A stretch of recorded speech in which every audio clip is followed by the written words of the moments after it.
ഒരു യുഗത്തിന്റെ അവസാനം. നടനും സംവിധായകനുമായ കെ ഭാഗ്യരാജിന്റെ വിയോഗത്തെ ഇങ്ങനെ മാത്രമേ വിശേഷിപ്പിക്കാനാവൂ. അന്തരിച്ച പ്രശസ്ത സംവിധായകൻ ഭാരതിരാജയായിരുന്നു ഭാഗ്യരാജിന്റെ ഗുരു. ഗുരു ഈ ലോകത്തോട് വിട പറഞ്ഞ് കൃത്യം 17 ദിവസമാകുമ്പോഴാണ് പ്രിയ ശിഷ്യന്റെയും മരണമെന്നത് അപൂർവ വസ്തുതയായി നിലനിൽക്കുന്നു. മികച്ച കഥപറച്ചിലിനും തിരക്കഥാരചനയ്ക്കും മധ്യവർഗ കുടുംബ വിനോദ സിനിമകളിലേക്കുള്ള സംഭാവനകൾക്കും വ്യാപകമായി പ്രശംസിക്കപ്പെട്ട ഭാഗ്യരാജിന്റെ വിയോഗം തമിഴ് സിനിമയെ സംബന്ധിച്ചിടത്തോളം തീരാ നഷ്ടമാണ്. കൃഷ്ണസ്വാമി ഭാഗ്യരാജ് എന്ന പേരിൽ തമിഴ്നാട്ടിലെ ഈറോഡ് ജില്ലയിലായിരുന്നു അദ്ദേഹത്തിന്റെ ജനനം.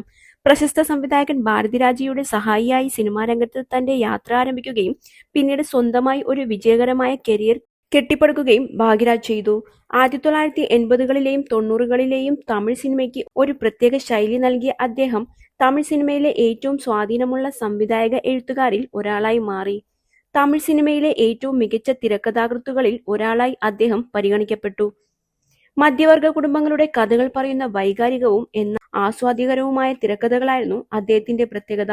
മുന്താണെ മുടിച്ച്, അന്ത ഏഴ്നാടുകൾ, ഡാർലിംഗ് ഡാർലിംഗ് ഡാർലിംഗ് തുടങ്ങിയവ അദ്ദേഹത്തിന്റെ എക്കാലത്തെയും മികച്ച ചിത്രങ്ങളായി ഇന്നും ഓർമ്മിക്കപ്പെടുന്നു. തന്റെ ഔദ്യോഗിക ജീവിതത്തിൽ 25ലധികം ചിത്രങ്ങൾ സംവിധാനം ചെയ്യുകയും 75ലധികം സിനിമകളിൽ അഭിനയിക്കുകയും ചെയ്തിട്ടുണ്ട്. ഭാഗ്യരാജിനെ ആദരിച്ചുകൊണ്ട് ഇതിഹാസ താരം എം.ജി.ആർ. അദ്ദേഹത്തെ സിനിമാരംഗത്തെ തന്റെ പിൻഗാമിയായി വിശേഷിപ്പിച്ചിരുന്നു. തമിഴ് സിനിമയിൽ മാത്രം ഒതുങ്ങി നിൽക്കാതെ ഹിന്ദിയിലും അദ്ദേഹം തന്റെ മുദ്ര പതിപ്പിച്ചിട്ടുണ്ട്.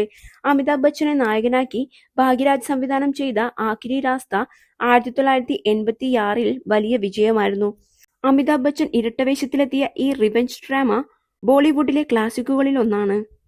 കഥപറച്ചിലിലെ ഭാഗ്യരാജിന്റെ വൈഭവം ഭാഷാമധ്യേന അംഗീകരിക്കപ്പെട്ടു. മരിക്കുന്നതിന് കുറച്ച് ദിവസങ്ങൾക്ക് മുൻപ് പോലും അദ്ദേഹം പൊതുവേദികളിൽ സജീവമായിരുന്നു. ഗോവയിൽ നടന്ന ഖുശ്ബു സുന്ദറിന്റെ മകളുടെ വിവാഹത്തിലും അദ്ദേഹം പങ്കെടുത്തിരുന്നു. ഭാഗ്യരാജിന്റെ വേർപാടിൽ തമിഴ് സിനിമാ ലോകത്തെ പ്രമുഖരും ആരാധകരും അനുശോചനം നടത്തി.